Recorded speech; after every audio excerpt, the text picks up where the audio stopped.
আমরা ওই খালেদা জিয়া হলে গেলাম একটা ইয়ের পরে আমরা সব হলে ঘুরতে গেছি আজকে সব 6টা হলে গেছি মেয়েদের। তো খালেদা জিয়া হলে তখন আমরা বেরোলাম, বের হওয়ার সময় গেটে দেখি যে কিছু খাবারের প্যাকেট, একটা ছেলে দাঁড়ায় আছে। তখন ওকে জিজ্ঞেস করলাম, তখন বললো যে এখানে যে ইয়ে হচ্ছে ওই জন্যে। বললাম এই খাবার তো দেওয়া যাবে না। তখন আমরা বললাম খাবার ব্যাক করে নিয়ে যাও। তো সে খাবারটা আমরা ব্যাক করাই দিয়েছি, যে যেখান থেকে আসছে সেখানে নিয়ে যাও, এখানে এই খাবার এই হলে ঢুকবে না। এটা হচ্ছে ঘটনা। কারা দিয়েছে তো স্পষ্ট একটু মানে এটা তো তোমরা জানো তো সবই, এটা আমার মুখ দিয়ে কেন বলাতে হবে। ওই সময় যে যে ইসের প্রজেকশন মিটিং হচ্ছিল, ইয়ে কি বলে ওই যে যে ছাত্র শিবির না না ইয়ে কি বলে একটা জোট, কি জোট, সম্মিলিত জোটের কেউ ছিল তাদের। স্যার এটা কি আপনাদের কাছে কোনো অভিযোগ আসছিল নাকি আপনারা ওই সময় ঘুরতেছিলেন ওই সময়? আমরা আজকে হলগুলো মেট্রিক্সে হলগুলো পরিদর্শনে গেছিলাম যে আমাদের কি অবস্থা। আমরা ছেলেদের হলেও এর আগে ঘুরেছি, তো আবার যাব।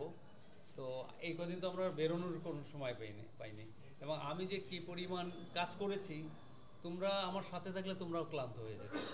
আমি সেটাও করেছি। তারপরে আমরা গেলাম যে এবং প্রত্যেকটা হলেই গেছি, 6টা হলেই গেছি। এবং আমরা ক্যান্ডিডেটদের বাইরে ওই হলে যারা ভিপি বা এদেরকে ডেকে নিয়ে এসেছি, যাদের পেয়েছি। আর তাদের বাইরে সাধারণ যারা ছাত্রী, যারা হলের থেকেও কিছু ডেকেছি, যারা বাইরে থেকে ভিতরে যাচ্ছে, যারা গেটে জড়ো হয়েছে, তাদের সঙ্গে কথা বলেছি, তাদের রিয়েকশন নিয়েছি। এটা আমাদের আসলে এই কাজে অনুপ্রেরণা।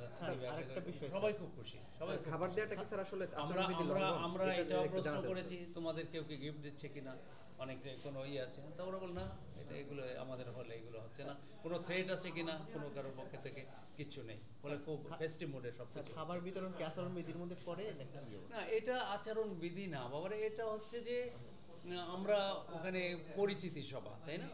পরিচিতি সভায় এখন সাধারণ যারা স্বতন্ত্র প্রার্থী তারা বলছে যে আমি তো একটা ওরকম পরিচিতি সভা করলে আমি খাবার দিতে পারছি না। কিন্তু যারা জোট মিলে একসঙ্গে, তাদের তো টাকার ইয়ে নেই, তারা পারছে। সুতরাং এখানে আমরা মনে করি একটা বৈষম্য তৈরি হচ্ছে, সেই জন্য আমরা বলছি যে কেউই খাবার দিতে পারবে না। ধন্যবাদ। ঠিক আছে।